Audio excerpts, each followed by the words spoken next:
all this kind of ties into propping himself up as a messiah, because there's no crisis, there's no need for a messiah, right? Fear-mongering is a person or entity that deliberately incites fear or panic in others, often to gain attention, influence behavior, or promote a particular agenda. This can involve exaggerating risk or dangers to manipulate public perception and invoke strong emotional responses. Dr. Umar Johnson, Messiah Complex, Vulcan Reacts, Part 1. I want to go back to your previous point with Dr. Umar as far as him doing the fear mongering, and it's all this kind of ties into propping himself up as a messiah, because if there's no crisis, there's no need for a messiah, right? There's no need for a savior, yeah. Yeah, there's no need for it. And so a part of that is, and it's a distinction that me and Enos have discussed before about the difference between, fear is natural to human beings, but there's a difference between paranoia and a rational, there you go. Right. And a rational caution. Being cautious of certain things from a rational perspective, and the difference is a paranoia has no rhyme or reason behind it. The person not providing you any type of metrics or rubric in order to be able to measure, whatever your perceived danger is against the real danger. I'm here to stand on my soapbox and proclaim that to the world. Philadelphia leads the nation in gentrification right now. And whenever you find a black city that's dealing with gentrification, you're also dealing with an intensification of conflict. Why? Because when you gentrify, you force enemies into a closer proximity with each other. So, for example, if you take Chicago, look at the sections of the city that white people are taking back. If you had a gang over here and a gang over here, okay, and by gang, I don't necessarily mean your traditional gangs, but just a set, drug set, whatever kind of set. The white man has come in and forcibly moved these black people out through real estate tax, eminent domain, or whatever. This gang that was 40 blocks away from you, you didn't have to see them unless you wanted to. They say, I don't like when he does this, I call it fear mongering, where it's like worst case scenario for every situation. Can you elaborate a little bit more? Yeah, I mean, he's taken a lot of long jumps and reaches to paint the bleakest picture, i.e., if you got a gang over here and a gang over there and they 40 blocks away, well, now they right close to each other and they got to deal with it. I'm like, bro, that's not more likely to happen than it is less likely to happen. Like, if it happens, then it happens. But he's painting that picture as if, like, bro, gentrification is creating these conflicts. When I don't believe that's the case across the board. And not only that, I mean, like, that's what LA's like.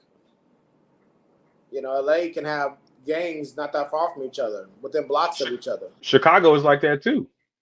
Yeah, so I mean, like, and again, I'm not gentrification didn't create that.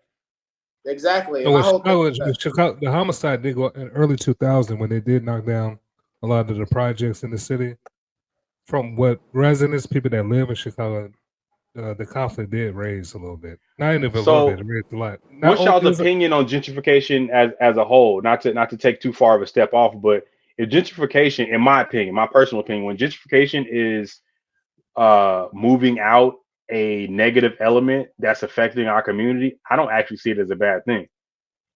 If it's improving the overall neighborhood, I understand the worry that it would be moving us out, but if the us that's in there need to be moved out for the good of the overall community, I don't see it as that big of a problem.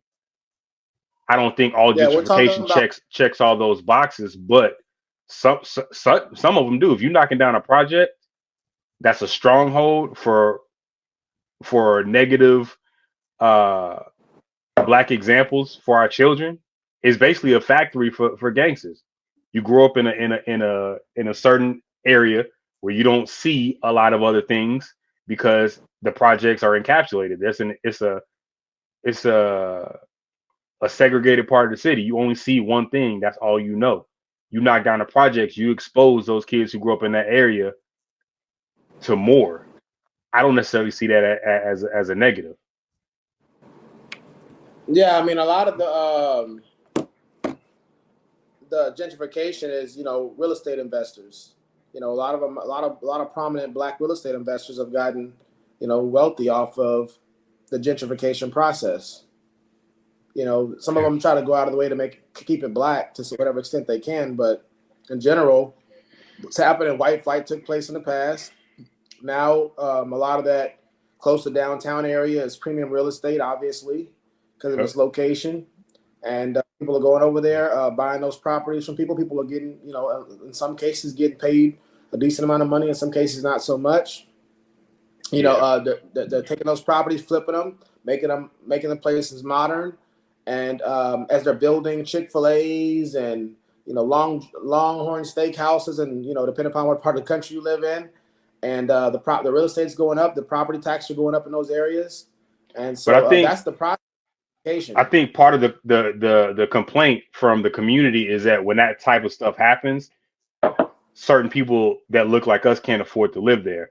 My thing is, I just don't like when people paint gentrification as conceptually negative as opposed to situationally negative.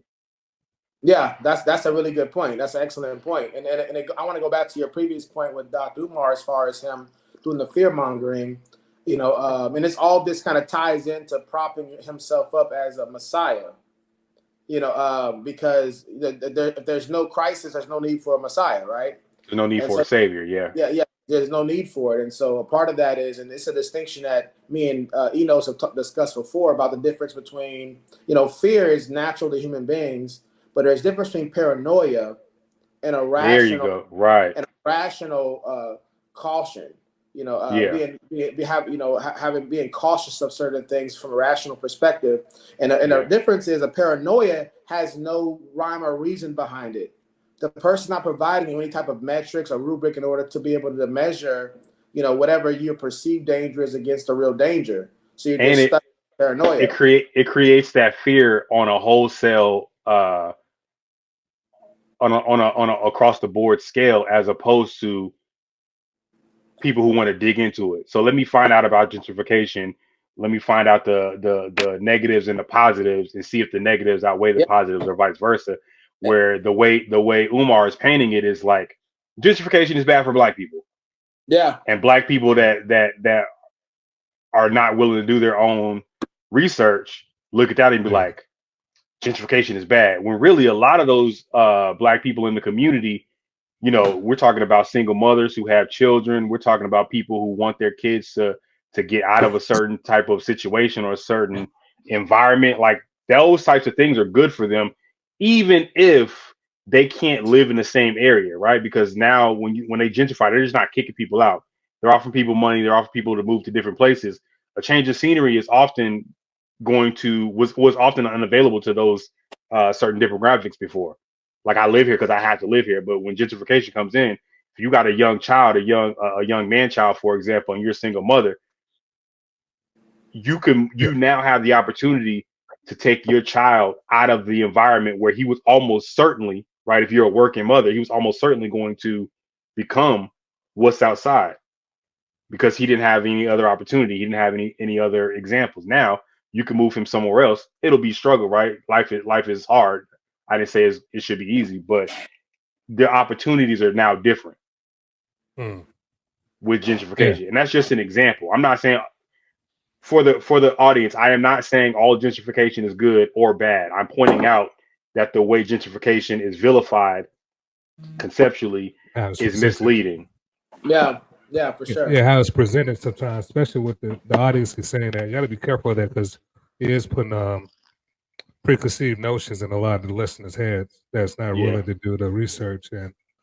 And I want to also add, which I was saying earlier, sometimes sometimes we can argue that gentrification is not solely based on race. I guess you can make an argument that about that, but we have to consider it as classism. Classism, yes. Yeah, we can argue it's classism. So that's what we have to. I would argue it's classism. Yeah, because it's not. I honestly don't think it's about stamping out the black race. I think it's about stamping out the poor. It just so just so happen happens, these neighborhoods are majority of the or people that's in these Hey neighborhoods y'all, are black. just So we got a comment. Have y'all read or saw videos about Umar scamming folks about that school he's building? It's definitely fear mongering. yeah, we definitely. Well, I agree with that. I haven't read a whole bunch about him scamming or done any real research, but I have heard it floating around the internet.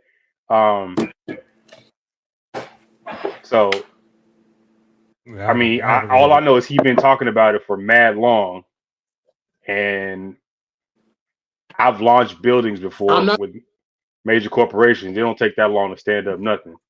Nah, school. Yeah, It should take some time for school, though. I give him that. This is something that is different, especially for somebody like somebody shout like out to Lord Umar. Jamar. So I will say this about Umar. You know, in our history, a lot of the so-called black leaders are usually given to us. Sometimes from a political party, a lot of times the liberal, and it's safe to say, and we have to give Umar props for him to be grassrooted and able to get as much money he has, what he says he has. Because if you're doing things on GoFundMe, I mean, you know, you can get charged with fraud or whatever. So he hasn't been charged with any of those. Hasn't been charged at all with fraud or anything. So I'm gonna have to assume that he's doing a legal business, you know, legitimate business. But y'all go I think ahead. based on the You guys evidence, say something, y'all go ahead. yeah. I don't actually have a problem with Umar. I think, excuse me, I think his motivations are pure.